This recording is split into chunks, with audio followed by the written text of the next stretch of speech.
Darkwing Blast is going to start rolling out here. We're going to talk about top 5, well, decks post Darkwing Blast.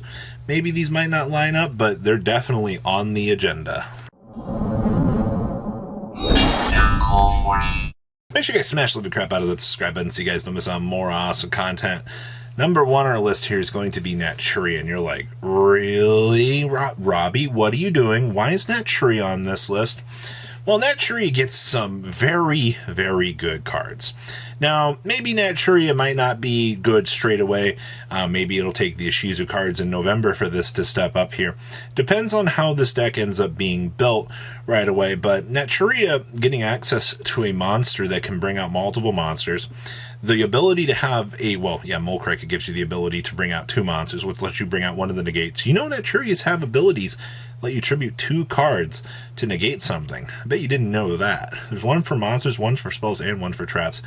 And to top things off here, they also have access to a card that lets you activate the effects of your cards by milling 2.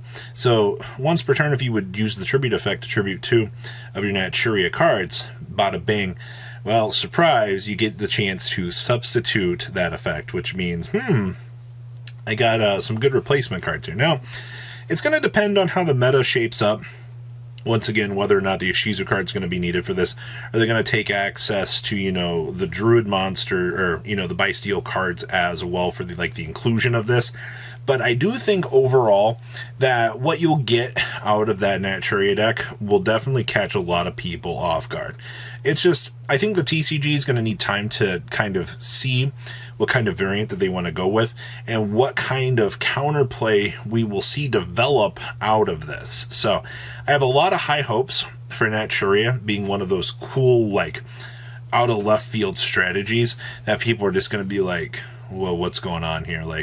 Why am I suddenly losing to, a huge field of, plants and insects?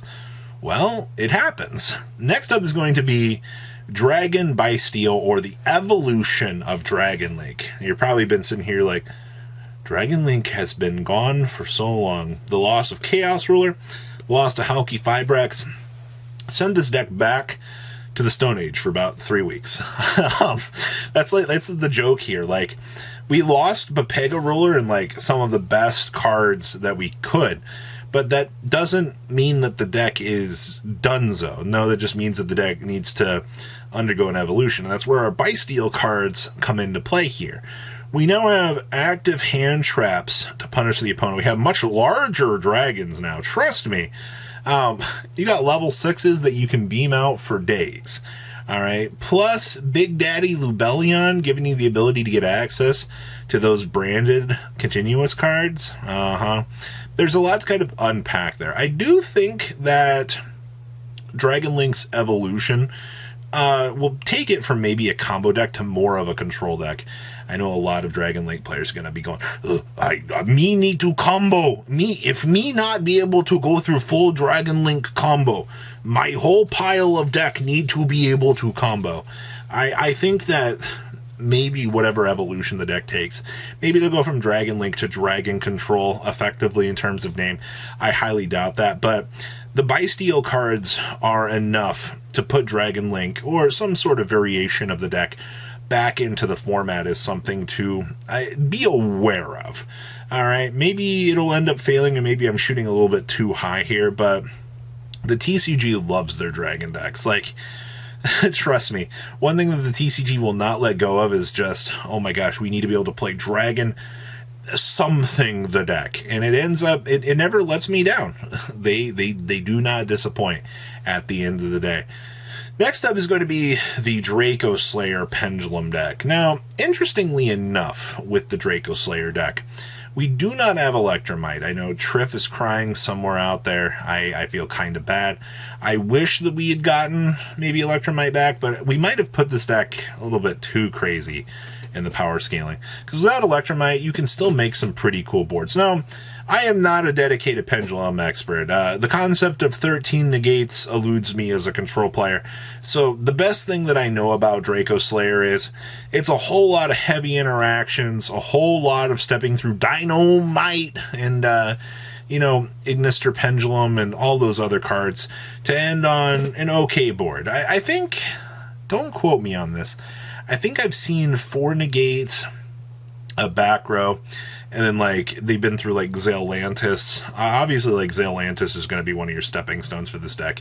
Zealantis giving you the ability to reset effects, reset fields, put things into face-down defense position is actually pretty good. Like, honestly, I didn't actually think that I would like Zealantis in this deck, but after seeing, like, some of the things that the OCG was doing with Zealantis, it all kind of makes sense at the end of the day. Once per turn effects getting the chance to be reset is pretty good for the game. So, also, I mean, Zealantis is the first giant link monster in the game that's, a link 4 that allows you to convert any link 4 into it. So, have you made an Appo that, is now burned out of materials? Well, congratulations.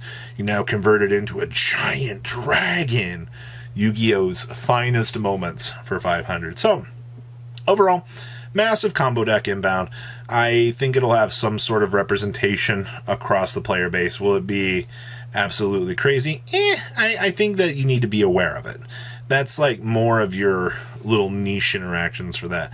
Next up is Sprite. How is Sprite handling? Sprite just got bullied on that last list really, really hard. I know a lot of people are like, yep, Sprite's dead. I'm not playing the Sprite Pure deck anymore. Ronin Toten's gone.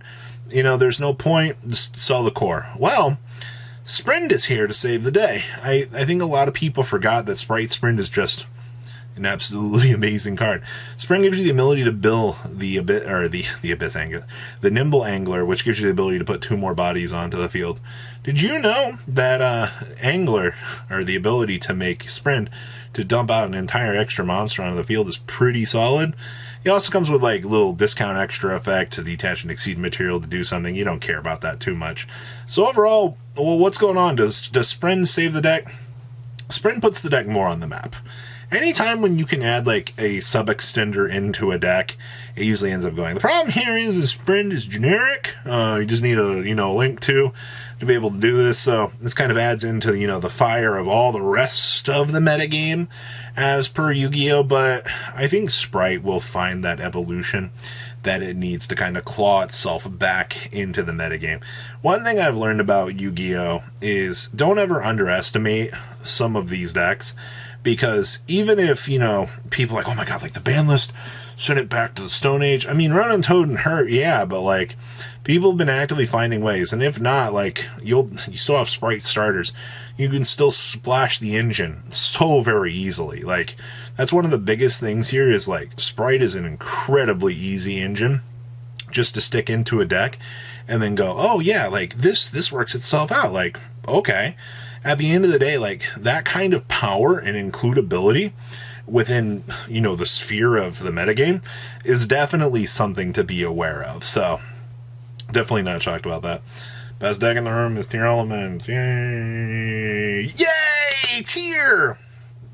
So this is the weird point in the game where we don't have the Ishizu cards, but we have Scream and we have the new Fusion. So how much does this kind of change? Well, when you're tiering, you get unscathed on the list. You kind of take a step back here and you go, wow, is there something is there something we can do with this? Oh yeah, there is. Tier getting Scream is insane. The fact that this deck gets to add so many cool new arsenal cards into itself is not going to be a fun time for anybody. So here's the thing. It's going to be the best deck in the room. You've known this for so long. I don't need to sugarcoat this for you too much. Lulu adding into the fray. Not too much, but like, we did lose Pepega Roller. The Danger variant, is still there. They still have Curious until the Ishizu cards arrive in November. Once those cards arrive, you can kiss your format goodbye. Also, the Bestial cards exist, so have an active counter in the format. Just kind of want to point that out to those of you that are watching this video. If you think your tier matchup, if you think that, you playing tier is going to be a straight win just because it's the best deck in the room, a well-timed Bestial card is going to make you cry. And then you're going to be like, what's going on here? Like, this is absurd. Like, this is unfair. Well, yes and no.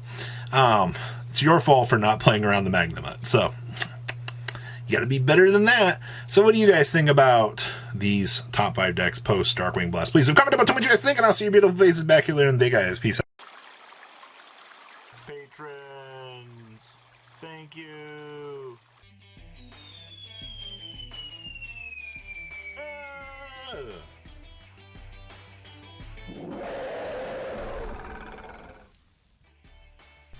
Thank you so much for watching. Check out these other videos.